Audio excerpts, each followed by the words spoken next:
The show began precisely.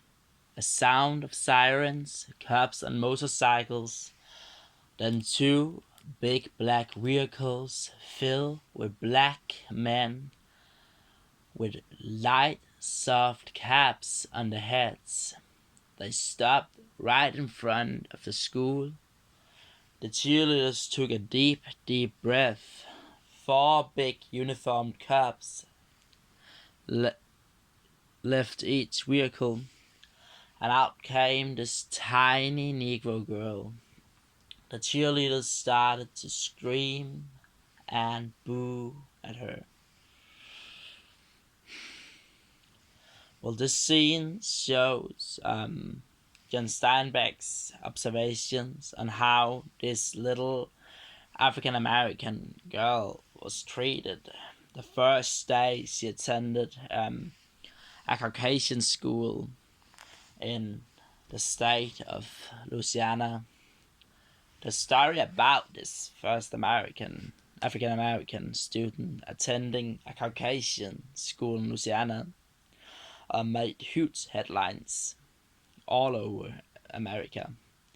It was a subject for debate, where there was these two sides who had like very different opinions. A lot of people like the cheerleader as Steinbeck described them as, thought it was a disaster that the races needed to be mixed. The cheerleaders was a group of mothers, Caucasian mothers who stood in front of the school every morning and booed and screamed of this little African American girl when she walked into school. That's also why she had to be escorted by cops every morning. While others saw this political statement going on in the South as a change for the better, because they hoped that it could symbolize a more equal America, that maybe the segregation society would change, maybe it would die out a little. This scene from Steinbeck's travelogue is not only beautifully written, it also like paints this huge picture on how the American society had looked like in the 60s. It was a time of separation and segregation of the two races, African Americans and Caucasian people. It was a split society, where the black population had a limited access to things like travels. They couldn't travel wherever they wanted to. Education, they couldn't get into any school, as seen from the example from Travels with Charlie. And freedom in general, like some of them couldn't decide where they wanted to live or where they wanted to work because of the Jim Crow system. And then there was a lot of places where they weren't allowed to go. They were called, it was the so-called white only zones, and as the name indicate, it was places where the African Americans couldn't go because it was only for Caucasian people. There was also a lot of places that had two doors, an entrance for the Caucasian people and then one for the African Americans, because then they didn't need to go into the same into the same entrance when they needed to go somewhere.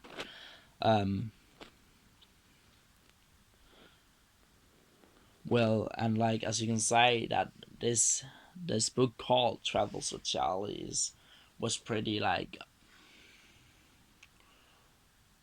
forward for its time, because Steinbeck managed to look forward and hope how and had a vision on how he hoped the society would turn out. So that's why he decided to go road tripping and see how his country had changed throughout the years, and he was shocked to see that his visions were kind of wrong, because the US was still influenced a lot by the segregation and the Jim Crow system.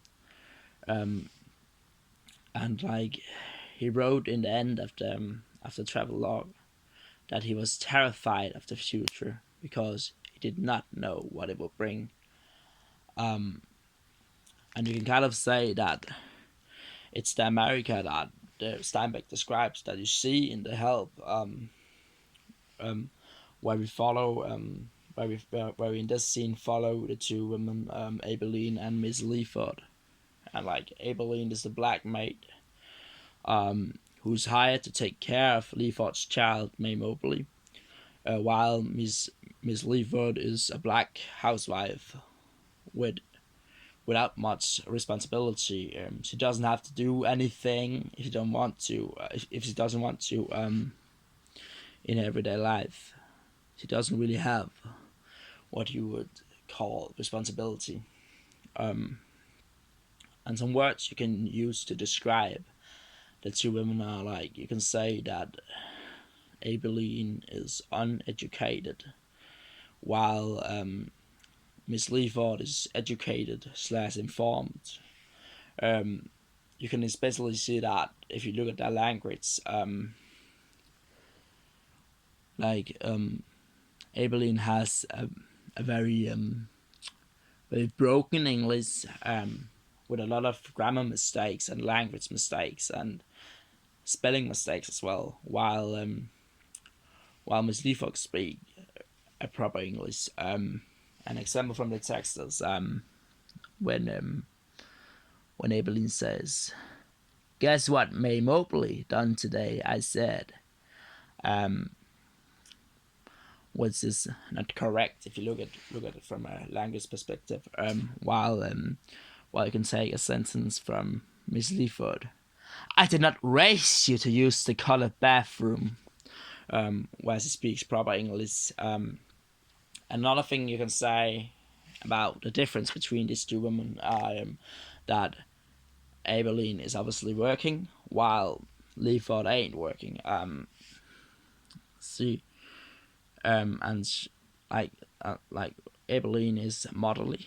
She takes care of the child. She really wants to take care of the child. She wants to get them a good upbringing, while Miss Leaford is mean towards and harsh towards her own child, and she kind of ignores the child. Like, you can see when Aibileen says she gave her a hug, something I don't see enough of. Like, that could indicate that it's not something she often does. While you can see that Aibileen is kind of loving and motherly, you can see that when she says, "I'm really sorry, May Mobley," I whisper to her. That could kind of indicate that, like, she doesn't want to blame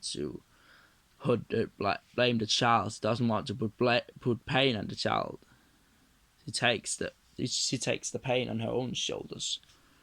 So that's how you can, like, describe these two women. Like, Aibileen is the working woman, the African American. She's caring, she's motherly, while Leaford is ignorant, mean, says hard. She's not working. She's kind of ignorant.